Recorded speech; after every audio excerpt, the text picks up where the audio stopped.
Assalamualaikum warahmatullahi wabarakatuh. Halo Sobat Trike, kembali lagi bersama kami di podcast Trike Official.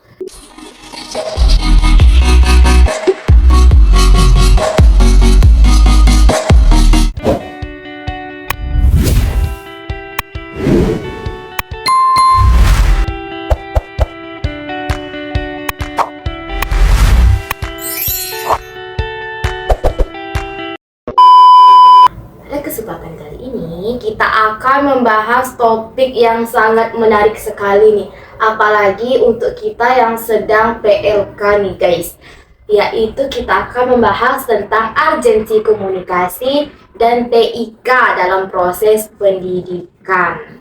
Nah, mungkin sebelum masuk ke pembahasan, pemirsa kita yang di rumah belum kenal nih sama narasumber hebat kita pada hari ini. Kita perkenalkan dulu ya guys ya. Yang pertama ada Bang Dalvin. Halo. Oke, yang kemudian ada narasumber kita yang kedua ada Kakak Anis. Halo. Nah, keduanya ini merupakan mahasiswa PLK yang sedang PLK. Yang satunya di mana, Bang? Di SMA 3 Muhammadiyah. Kemudian yang satunya di mana, Kak? Di SMP 40 Padang. Nah, oke. Mungkin kita langsung lanjut pembahasan aja kali ya, karena pemirsa kita udah nggak sabar di rumah mendengarkan pembahasan kita pada hari ini.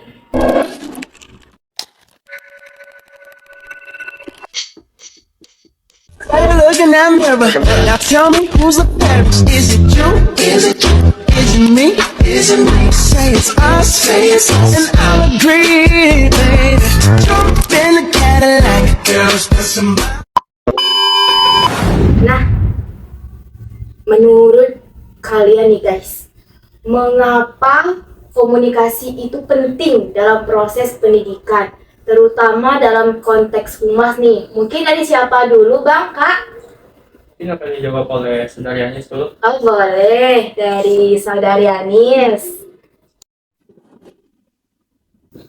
Komunikasi. Nah, komunikasi itu bisa kita sebut sebagai jantung pendidikan dan juga kegiatan dalam kehumasan. Nah, kalau dalam konteks pendidikan, komunikasi itu berfungsi sebagai sarana untuk menyampaikan nilai, pesan, atau informasi kepada guru, orang tua, ataupun siswa maupun masyarakat. Nah, kalau dalam konteks kehumasan, komunikasi itu berfungsi sebagai sarana untuk membangun citra positif antara lembaga pendidikan dan masyarakat. Oh, ternyata komunikasi ini bukan sekedar bentuk penyampaian pesan, tapi juga suatu bentuk untuk membangun kepercayaan masyarakat gitu ya, dan hubungan sosial di masyarakat. Ya, betul sekali. Nah, kalau komunikasi di dalam pendidikan itu tidak berjalan dengan baik, maka akan menimbulkan kesalahpahaman kan? Oh iya. Nah, makanya baik itu dari lembaga pendidikan itu harus transparan juga, itu agar tetap menjaga kepercayaan masyarakat. Iya. Oh iya, kemudian di era yang serba cepat dan serba online nih, menurut Dalvin lagi kali ya nih, menurut Dalvin nih Pin, seberapa besar peran TIK dan humas dalam proses pendidikan, Pin? Nah, kalau berbicara mengenai peran nih, sebenarnya peran TIK ini sangat besar nih dalam dunia pendidikan. Apalagi kan TIK sekarang sudah menjadi alat utama nih dalam kegiatan komunikasi dan juga hubungan masyarakat. Misalnya nih di sekolah sudah menggunakan media sosial, website, dan juga alat platform digital untuk menyampaikan sebuah informasi, mengumumkan kegiatan, bahkan untuk menjalin hubungan dengan masyarakat yang lebih luas. Dan juga dengan TIK ini kegiatan humas itu jadi lebih efisien, cepat, dan juga bisa menjaga audiens yang lebih luas.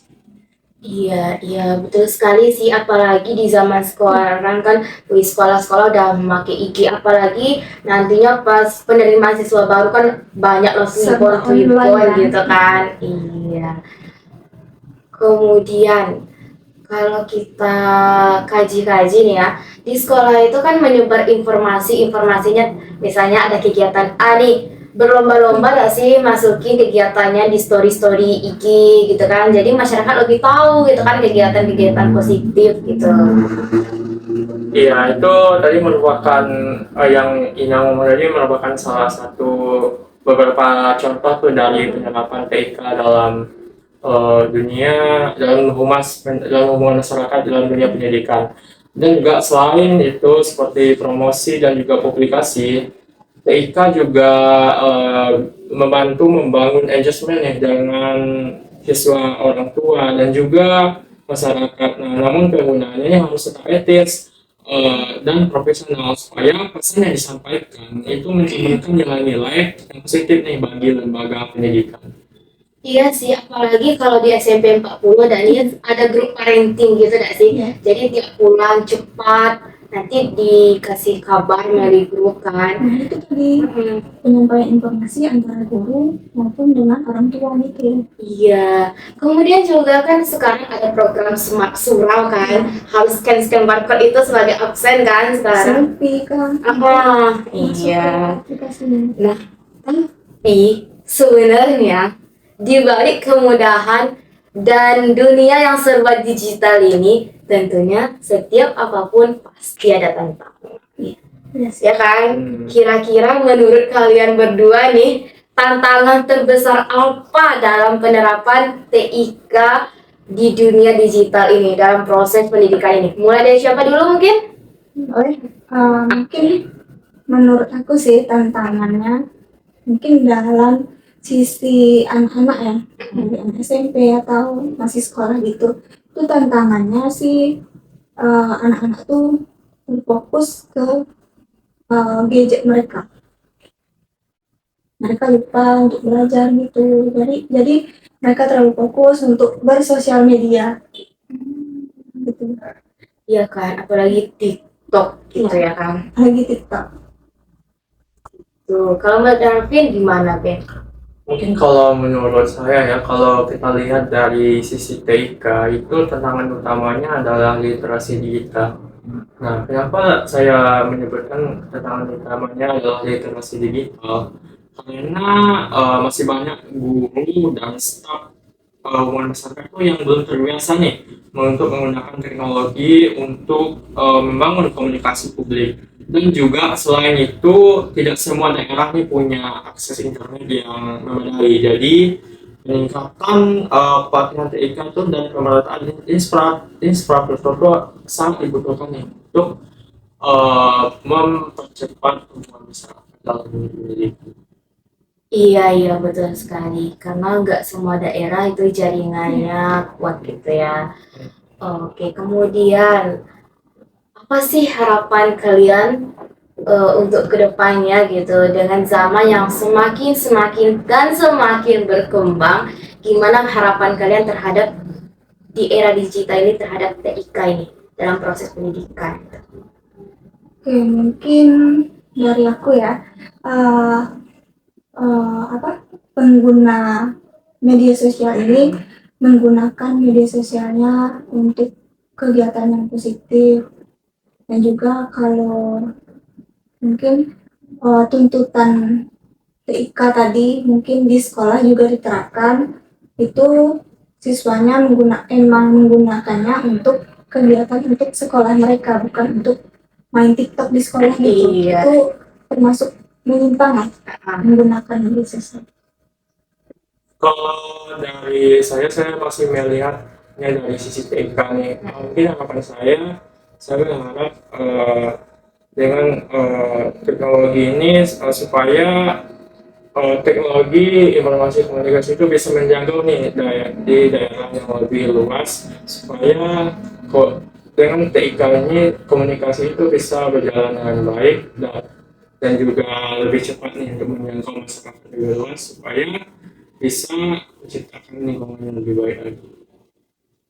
Oke, tadi kita sudah berbicara tentang TIK, komunikasi, peran, tantangan, hingga harapan. kan, ternyata di era yang serba digital, serba cepat, serba online ini, kita harus pandai memilah-memilih gitu ya. Mana sekiranya yang baik dan mana yang sekiranya tidak pantas untuk kita publikasikan. Nah, ternyata juga di era yang zaman sekarang ini, betul yang disampaikan oleh saudara Davin tadi. Gak semua daerah itu mempunyai akses internet yang lancar ibarat kata ya. Jadi itu dia. Intinya kita harus kuncinya memilah dan memilih gitu kali ya. Dan juga yang paling utama itu, yang paling mendukung komunikasi itu di era digital, jaringan internet. Nah, mungkin itu dia pemirsa pembahasan kita pada hari ini. Terima kasih telah menonton. Sampai bertemu di segmen selanjutnya.